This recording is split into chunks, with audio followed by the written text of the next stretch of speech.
When I was a kid, I lived in a very poor neighborhood which surrounded a chicken company.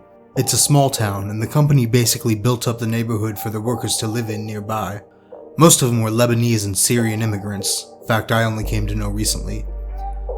Something memorable about that place was the horrible smell that came from the slaughterhouse. It infested all the streets and spread itself inside the houses as well, because it did stick with the workers, including my dad. Although new, the place looked horrible. There was trash everywhere, the sewage treatment was precarious. I remember an open sewer close to my house, where some of the kids used to play on.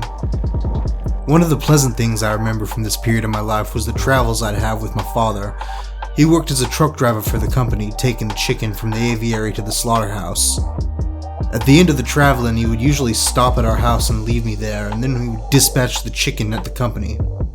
But on a particular day, he didn't. I did not notice at the time how weird he was acting the entire day. We were traveling since 4 a.m. and at 5 p.m. we were close to home, where the trip would usually end. But he just kept going. He was mute the entire time.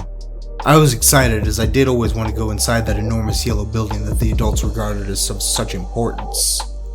I wanted to see what it looked like on the inside. There was some man using a strange white hazmat suit. We got off the truck and then things started to get weird. I remember the pale corridors filled with that horrible smell. My father was holding my arm sharply and guiding me through the corridors, turning left and right in such a way that made me confused and dizzy. So we finally got at a large one. There were people dressed in hazmat suits everywhere, running from the contrary direction we were going. Echoes of crying and moaning that came from the side doors of that hall. Women screamed in a strange language I could not comprehend. First the crying increased, but as we walked faster, my dad would pull me and I could barely go along. The lamentation decreased, and there were no more people at the corridor when we reached the end of it. That enormous yellowish door. My father pushed it and it opened slowly. We kept on walking. It was a gigantic room we entered. The slaughterhouse. There were hangings everywhere. We had crossed the entire room. My father started to breathe heavily and I was scared. He firmly held my neck. We were going towards a big white bucket.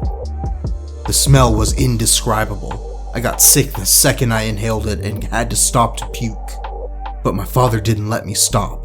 He held the back of my head as strong as he could and leaned it into the open bucket. I immediately vomited everything I had eaten the entire day. I opened my eyes and saw that thing.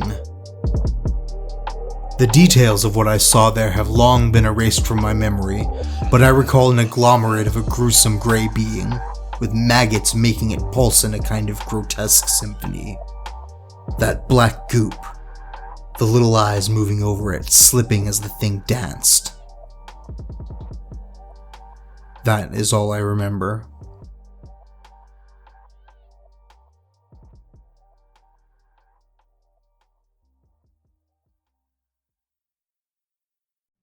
Thank you, ladies and gentlemen, for watching another Fear 20 narration video. My name is Sarcanus and I've been your narrator. Don't forget to like and subscribe to make the world a spookier place.